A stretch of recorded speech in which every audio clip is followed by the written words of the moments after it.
ये शास्त्र हम आपको समाज में जीना कैसे है ये शिक्षा दे रहे हैं। भगवान श्री राघवेंद्र सरकार की सुंदर सुंदर लीलाएं, वन में प्रभु की लीला को आप देखें। राम जी तो मानव को तो छोड़िए आप, श्री राम जी ने पशु पक्षियों तक को प्रेम किया है, उनको सम्मान दिया है।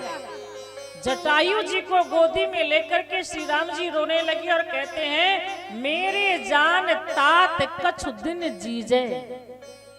हे तात, आप कुछ दिन तक और जीवित रहिए। जटायु जी ने कहा मैं जीवित रहकर क्या करूंगा। भगवान कितनी सुंदर बात कहते हैं। श्री राम जी कहते हैं देखिए आप सुमन सेवा सुख मुहि पितु को सुख दीजिए।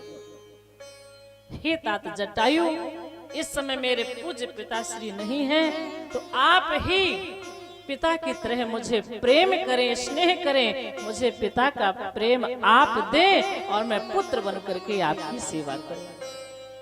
वो राम है जो एक जटायु को, एक पक्षी को पिता के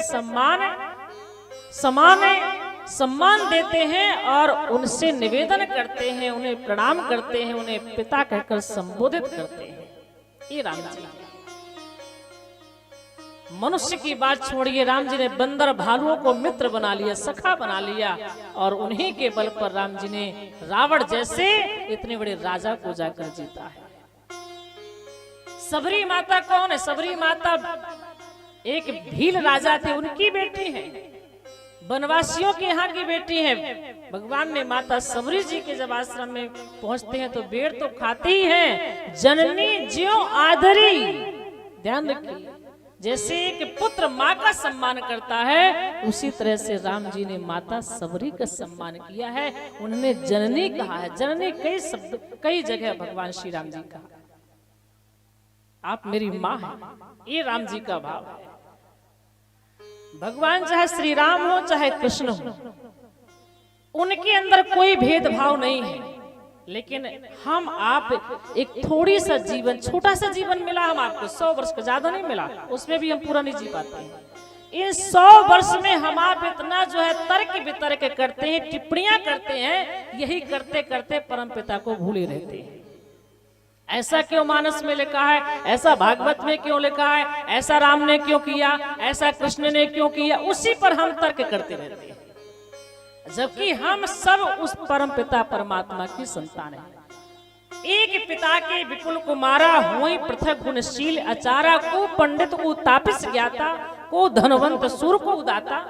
एक ही पिता के हम सब संतान हैं। उस परम पिता के 4 बेटा हुए, 4 बेटा। एक को उन्होंने ब्राह्मण कह दिया, आपका नाम ब्राह्मण, मैं जाति पर नहीं, मैं एक नाम पर आपको बता रही हूँ। ब्राह्मण का आप ब्राह्मण हो। दूसरा बेटा हुआ तो कहा तुम क्षत्रिय हो। फिर परमपिता का तीसरा बेटा हुआ तो कह दिया आप वैश्य हो। चौथा बेटा हुआ कहते आप शूद्र हो। उसी के पुत्र हैं हम सब, उसी परमात्मा के। और फिर भगवान उन सबको बराबर कहते हैं तुम ऐसा करो, तुम जाओ पढ़ाई लिखाई करो, वेद शास्त्र पढ़ो, सबको पढ़ाना समझाना। एक बेटे को ये सौंप दिया। दूसरे बेटे से कह दिया जाओ तुम सबकी रक्षा करना, जाकर के सबकी रक्षा करो, ये तुम्हें मैं काम सौंप रहा हूँ। तीसरे बेटे को सौंप दिया कि जाओ तुम जाकर के धन इकट्ठा करो, कमाओ कुछ, सबका परिवार चलेगा। तीसरा बेटा वो काम करने लगा। चौथे बेटे से कह दिया जाओ तुम सबकी सेवा करो, तुम सबसे छोटे हो, बड़ों की सेवा करो, तुम्हारा कर्तव्य। वो सेवा करने लगे। है तो परमपिता के पुत्र सब चारों, है कि नहीं? अब ये चारों पुत्र कहते हैं हे प्रभु, हे परमपिता, आप हमारे घर में आइए। चारों बेटा, पिता को चारों बेटा प्रिय हैं। अब परमपिता से चारों कहते हैं कि आप मेरे घर में आइए, मेरे घर में आइए, चलिए पिताजी मेरे घर में चलिए। तो भगवान चारों के यहाँ जाते कि नहीं जाते? आप कहेंगे कैसे? तो शास्त्रों से ही देख लीजिए। बड़े बेटे ने कहा प्रभु मेरे घर चलिए, तो भगवान परशुराम जी के रूप में आ गए। दूसरे बेटे ने कहा नहीं मेरे घर में चलिए, तो भगवान राम के रूप में आ गए, राजा के यहाँ, दशरथ जी के यहाँ। तीसरे पुत्र ने कहा प्रभु मेरे घर में चलिए, तो ऋषभ जो भगवान है, ऋषभ ये प्रिय व्रत के पुत्र ऋषभ हुए हैं। तो ऋषभ जो भगवान थे जिन्होंने से जैन धर्म की परंपरा चली। तो तीसरे बेटे से वैश्य जो बेटा था उसने कहा मेरे यहाँ ही, तो भगवान ऋषभ के रूप में आ गए।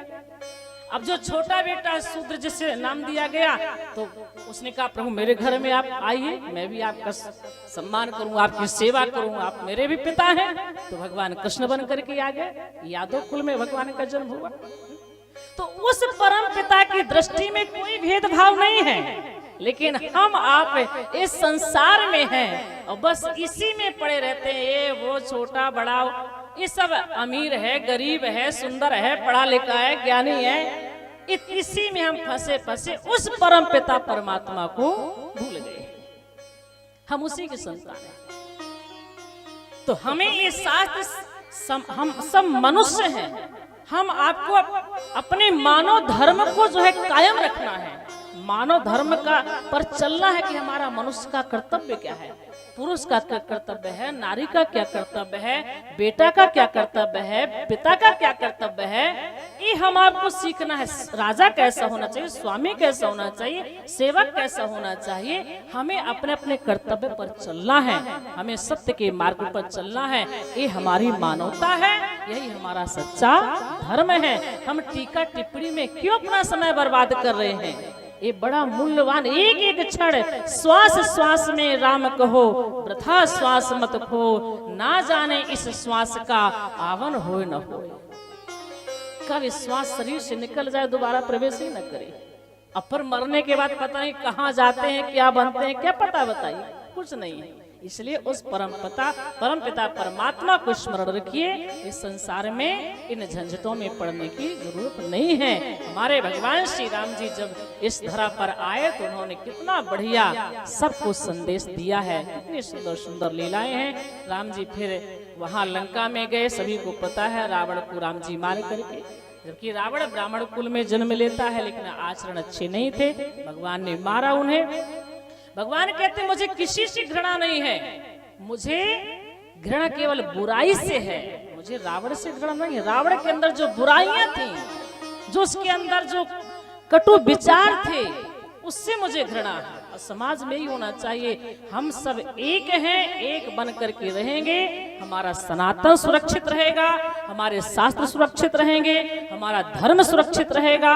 हम ये सोचे हम परमपिता परमात्मा की संतान हैं, बस हम सब भाई हैं, आपस में मिल करके रहना चाहिए। यही जीवन का सार है। न लेकर आए हैं, लेकर के जाएंगे। श्री राम जी ने यही किया। राम जी ने रावण को नहीं मारा, उसके अंदर के उन बेकारों को राम जी ने मारा है। राम जी ने बुराइयों का संहार किया, कृष्ण ने बुराइयों का संहार किया है। हमें भी बुराइयों का संहार करना चाहिए, अच्छाइयों को स्थापित करना चाहिए, हमें शास्त्र शिक्षा देते हैं। तो रामचरितमानस की सुंदर कथा श्री सुखदेव जी महाराज राजा परीक्षित को गंगा के पावन तट पर सुनाते हैं।